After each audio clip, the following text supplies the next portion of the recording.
जो अपनी नमाज़ों में खुशू और खुजू बरतते हैं।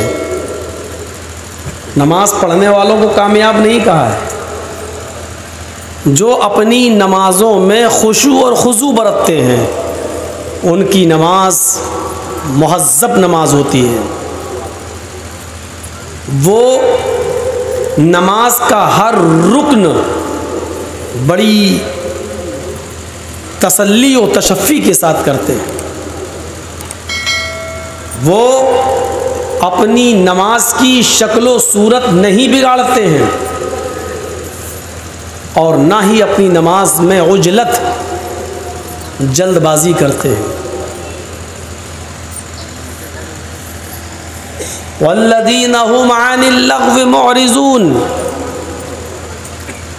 और वो मोमिन भी कामयाब हो गए जो अपनी ज़िंदगी के अंदर तमाम लग़वियात से एराज़ करते रहे। लग़व काम, लग़व फ़िल, लग़व बातें, यानी बेहुदा और बेकार किस्म के कामों से वो अपने आप को बचाते रहे। अब बेकार काम कौन सा है?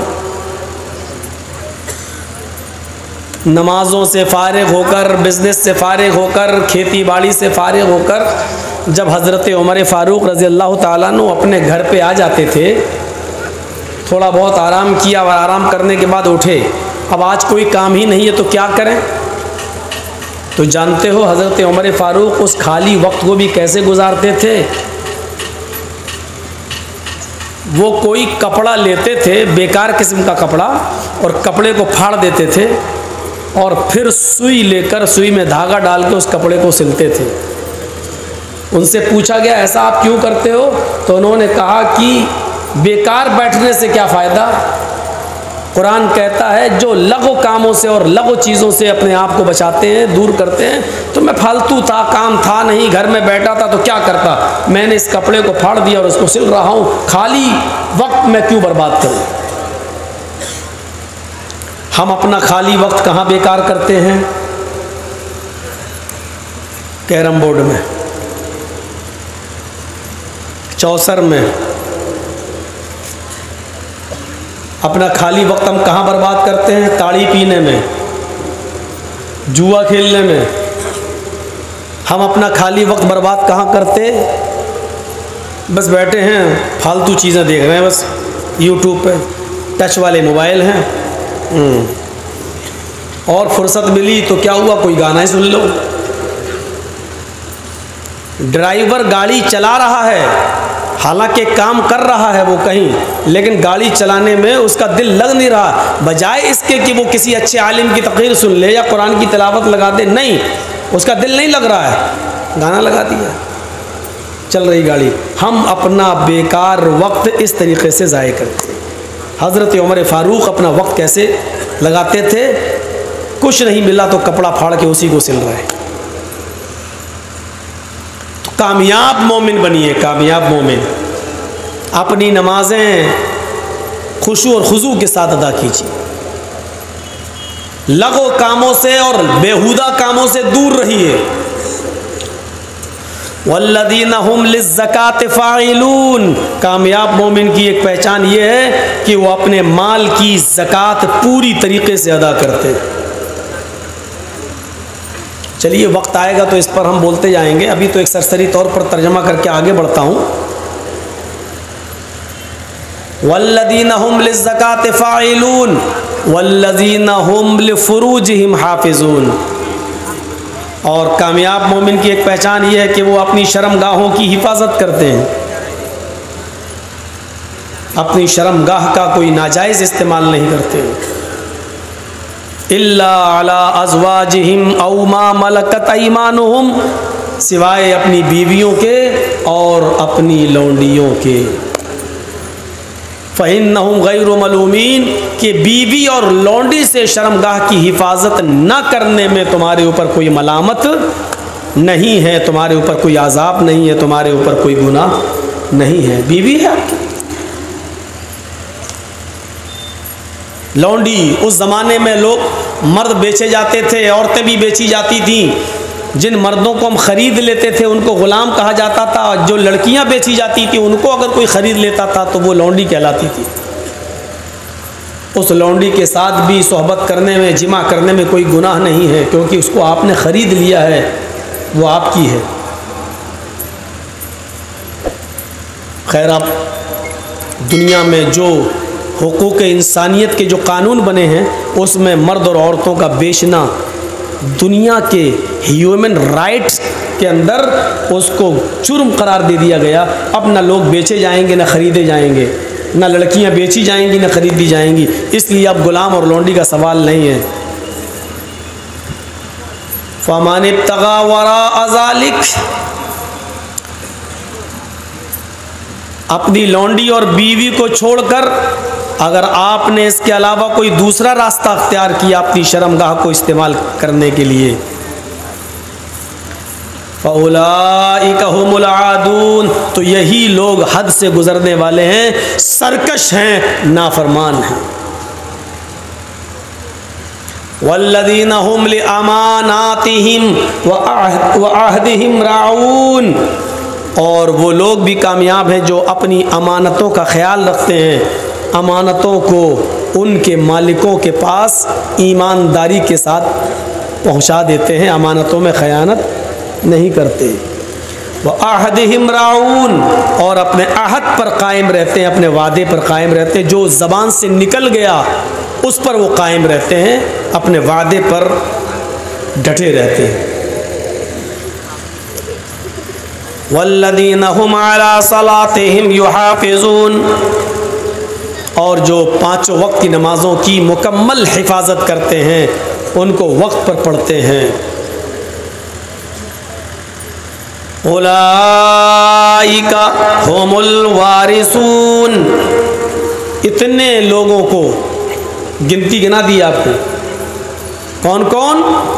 जो नमाज़ों में खुशू और खुजू बरतते हैं, एक, जो लग़वियात से, लघु कामों से दूर रहते हैं, दो, ज़कात की अदायगी पूरी तरीके से करते हैं, तीन, अपनी शर्मगाहों की हिफाजत करते हैं, चार, अपनी बीवी और लौंडी के अलावा वो कहीं और अपनी शर्मगाह का इस्तेमाल नहीं करते। इसको चाहो तो पांचवी चीज़ में जोड़ सकते हो, चाहो तो नहीं भी जोड़ सकते हो। वल्लज़ीना हुम लिअमानातिहिम, छठी चीज़, अमानतों का ख्याल रखते हैं और अमानतें उनके मालिक तक पहुंचा देते हैं, अमानतों में ख़यानत नहीं करते। और जो नमाज की पूरी तरीके से पाबंदी करते हैं, मुहाफ़िज़त करते हैं और टाइम पर नमाज पढ़ते हैं। हिफाजत सलात का मतलब ये है, अब ज़ोहर का वक्त अगर 12:30 बजे हो रहा है और आप 1:30 बजे नमाज़ पढ़ रहे हैं तो ये हिफाजत सलात नहीं है।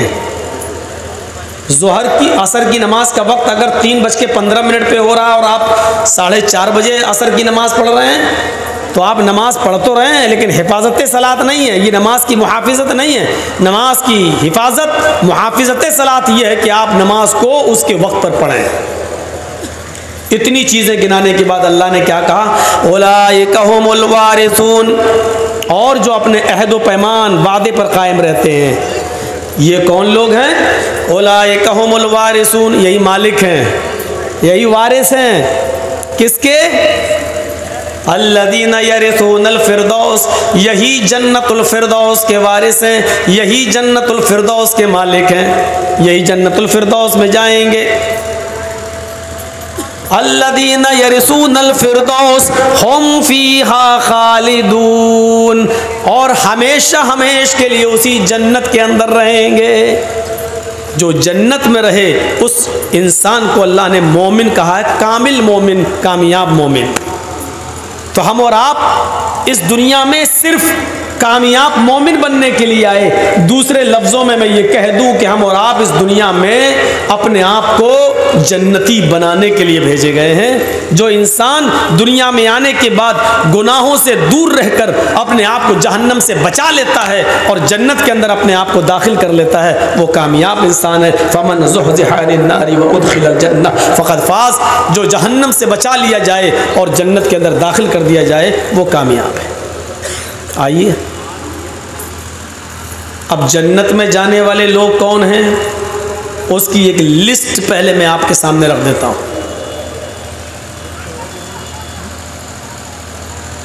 गिनिए, पहला शख्स जन्नत में कौन जाएगा, और देखिए इसमें हमें कितना रुपया खर्च करना पड़ रहा है।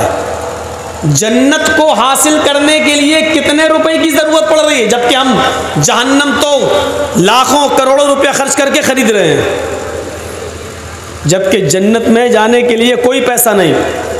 पहला लफ्ज देखिए, पहली हदीस देखिए, मन क़ाल ला इलाहा इल्लल्लाहु दखलल जन्नह, जिसने कहा ला इलाहा इल्लल्लाह वो जन्नत के अंदर दाखिल होगा। हम और आप मुसलमान हैं, ईमानदारी के साथ बताइए ला इलाहा इल्लल्लाह कहने में कितनी दौलत खर्च हो रही है और कितना रुपया खर्च हो रहा है। जिसने इस बात का इकरार किया कि अल्लाह के अलावा कोई माबूद नहीं, दखलल जन्नह वो जन्नत में जाएगा। हाँ, लेकिन शर्तें हैं उसके साथ, वरना ला इलाहा इल्लल्लाह तो महात्मा गांधी भी कहता था, और आज भी बहुत से सियासी लीडरान नेता लोग दूसरे धर्म के जो होते हैं वो आपके स्टेज पर कभी आते हैं तो आपका वोट लेने के लिए वो टोपी भी लगा लेते हैं, नमाज मस्जिद में भी चले जाएंगे और रोज़ा इफ्तार भी कर लेंगे आपके साथ, और आपके मंच पर आकर कुरान की आयतें भी सुना देंगे और ला इलाहा इल्लल्लाह भी पढ़ लेंगे। इसीलिए अल्लाह के नबी ने दूसरी जगह शर्त लगाई है, मन क़ाल ला इलाहा इल्लल्लाह सिद्क़न लिल क़ल्बि दख़लल जन्नह, जिसने ला इलाहा इल्लल्लाह कहा दिल की सच्चाई के साथ, दिल से ये कलमा पढ़ा और दिल से इस बात की गवाही दी कि अल्लाह के अलावा कोई माबूद नहीं, वो कहाँ जाएगा, जन्नत में। और एक हदीस के अंदर अल्लाह के नबी सल्लल्लाहु अलैहि वसल्लम ने फरमाया कि ला इलाहा इल्लल्लाहु मिफ्ताहुल जन्नह, ला इलाहा इल्लल्लाह जन्नत की कुंजी है, जन्नत की है, जन्नत की चाबी है। सहाबा ने कहा अल्लाह के रसूल, जब ला इलाहा इल्लल्लाह कह दिया और जन्नत की चाबी मुझे मिल गई तो हम तो जब चाहेंगे तब जन्नत का ताला खोल लेंगे। भाई ला इलाहा इल्लल्लाह लीजिए, हमने पढ़ लिया, जन्नत की चाबी हमें मिल गई, अब हम तो जाएंगे जन्नत का ताला खोलेंगे और जन्नत में दाखिल हो जाएंगे। अब हमें नमाज पढ़ने की, रोज़ा रखने की, हज करने की क्या ज़रूरत है, जब ला इलाहा इल्लल्लाह ही जन्नत की चाबी है तो और अमल करने की क्या ज़रूरत है। तो अल्लाह के नबी मुस्कुराते हैं और क्या कहते हैं, हाँ सही कह रहे हो, मैं जानता था तुम्हारे दिमाग में ये बात आएगी। तो अल्लाह के रसूल ने क्या फरमाया, ला इलाहा इल्लल्लाहु मिफ्ताहुल जन्नह लैसा लहू अस्नान, ला इलाहा इल्लल्लाह जन्नत की चाबी है लेकिन उस चाबी के अंदर दंदाने नहीं हैं। कभी भी आपने देखा होगा चाबी जो आपके पास होती है, चाहे घर की हो या मोटरसाइकिल की हो या फैक्ट्री की हो, उस चाबी के अंदर हल्के हल्के गटर बने होते हैं, गटर दाने होते हैं उसके अंदर। इतनी बड़ी चाबी है तो यहाँ दाने, यहाँ मतलब गड्ढे बने होते हैं। सिंपल चाबी से आपका ताला नहीं खुलेगा जब तक गटर नहीं होंगे उसके अंदर, दंदाने नहीं होंगे उसके अंदर। तो अल्लाह के नबी ने फरमाया ला इलाहा इल्लल्लाह चाबी तो है लेकिन सिंपल चाबी है, उसके गटर नहीं है, उसके दाने नहीं है। और जन्नत का ताला खोलने के लिए इस चाबी में गटर बनाना पड़ेंगे, इस चाबी के अंदर दंदाने बनाना पड़ेंगे, इस चाबी के अंदर गड्ढे बनाना पड़ेंगे, तब ताला खुलेगा। तो सहाबा ने कहा अल्लाह के रसूल फिर ऐसी चाबी का क्या फ़ायदा जिसमें दाने ही ना हो, आप दे ही रहे हैं तो ऐसी चाबी दीजिए कि जिसके अंदर गटर भी हो, दंदाने भी हो और हम ताला खोल सकें। तो अल्लाह के रसूल सल्लल्लाहु अलैहि वसल्लम ने फरमाया कि अस्नानुहु, उसके दंदाने इकामुस्सला व ईताउज़ ज़का वल हज्ज व सौम रमज़ान, ये उसके दंदाने हैं। जब तक ला इलाहा इल्लल्लाह के बाद तुम नमाज नहीं पढ़ोगे, रोज़ा नहीं करोगे, ज़कात नहीं दोगे और हज नहीं करोगे, तब तक ये ताला तुम्हारा खुलने वाला नहीं है। जन्नत का ताला तभी खुलेगा जब उसके अंदर ये चार दंदाने तुम बनाओगे। देख रहे हैं जन्नत का रास्ता। अच्छा, नमाज पढ़ने में कितनी दौलत खर्च हो रही है, रोज़ा रखने में कितना पैसा खर्च हो रहा है, जबकि जहन्नम खरीदने में तो बहुत पैसा खर्च हो रहा है। एक लॉटरी अगर आपने खरीदी 100 रुपए की तो 100 गए, ज़रूरी थोड़ी कि लग जाए। वो तो धूल में लाठी है, कभी लग गई, वरना बर्बादी ही हाथ आती है। और एक आदमी की किस्मत जागती है, हज़ारों आदमियों की किस्मत फूटती है। तो इस्लाम के अंदर हर वो काम हराम है जो तुम्हें फ़ायदा पहुंचा रहा हो और तुम्हारे भाइयों को नुकसान पहुंचा रहा हो। ये सिंपल उसूल याद रखना।